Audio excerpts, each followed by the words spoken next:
എന്നെ MVD പിടിച്ചു guys, പണി പാളി ഗൈസ്. കോണ്ടന്റ് ക്ഷാമം വരുമ്പോൾ കേരളത്തിലെ ലൈഫ് സ്റ്റൈൽ വ്ളോഗേഴ്സും ട്രാവൽ വ്ളോഗേഴ്സും ഒക്കെ സ്ഥിരം ഇറക്കാറുള്ള വീഡിയോസിന്റെ തംബ്നെയിലാണിത്. ഇത് കാണുമ്പോഴൊക്കെ ഈ MVD എന്നത് യൂട്യൂബേഴ്സിന് വീഡിയോസ് ഉണ്ടാക്കാനുള്ള ഒരു വകുപ്പാണോ എന്ന് തോന്നിപ്പോകാറുണ്ട്. ഇപ്പൊ ഏറ്റവും ലേറ്റസ്റ്റ് ആയി സഞ്ജു ടെക്കി എന്ന വ്ളോഗറുടെ വീഡിയോസും ഇതേ ലൈനാണ്. കാറിൽ വെള്ളം നിറച്ച് പൂളാക്കി റോട്ടിൽ കൂടി ഓടിച്ചുകൊണ്ട് പോയി എന്ന ചെറിയൊരു കുറ്റത്തിന് എന്നെ MVD പിടിച്ചേ എന്ന് സഞ്ജു ടെക്കിയും, ഈ മീഡിയക്കാരൊക്കെ ഇത്ര ചെറിയൊരു തെറ്റിന് എന്റെ മകനെ ക്രൂശിക്കുന്നേ എന്ന് സഞ്ജു ടെക്കിയുടെ വീട്ടുകാരും ഞാൻ ആരാ എന്താന്ന് ഇപ്പൊ പിടികിട്ടിയായിരിക്കും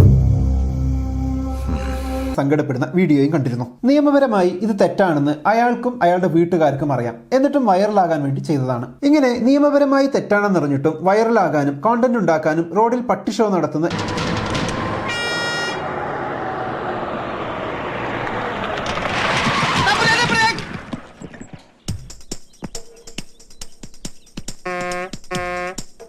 തലയ്ക്ക് വല്ല ഓളം ഉണ്ടോ?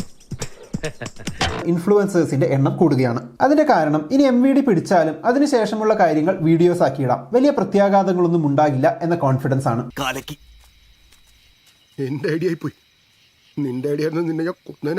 പാലിക്കേണ്ടതിന്റെ ആവശ്യകത അറിയില്ല, പക്ഷെ ഇൻഫ്ലുവൻസർ ആണ്. ഇൻഫ്ലുവൻസർ എന്ന് പറയുമ്പോൾ കുറച്ച് ആളുകളെ ഇൻഫ്ലുവൻസ് ചെയ്യാൻ കഴിയുന്നയാൾ. ഉദാഹരണത്തിന് യൂട്യൂബർ ധ്രുവ് റാട്ടി ഇക്കഴിഞ്ഞ ഇലക്ഷനിൽ തന്റെ വീഡിയോസിലൂടെ ഒരുപാട് പേരെ ഇൻഫ്ലുവൻസ് ചെയ്തിട്ടുണ്ട്. അപ്പൊ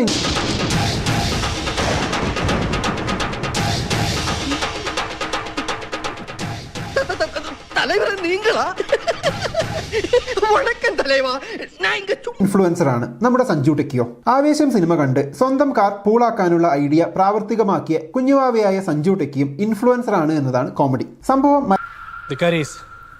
സമൂഹത്തിൽ ഇനി എന്തെങ്കിലും ഒരു ഇമ്പാക്ട് ഉണ്ടാക്കുന്നവരെ നമുക്കൊരു വിശ്രമമില്ല. ഇമാരി ഉണ്ണുണ്ണി പരിപാടി പിടിച്ചിട്ട് കാര്യമില്ല. നമുക്കിനി എന്തെങ്കിലും വലുത് പിടിച്ചേ പറ്റൂ. വലുത്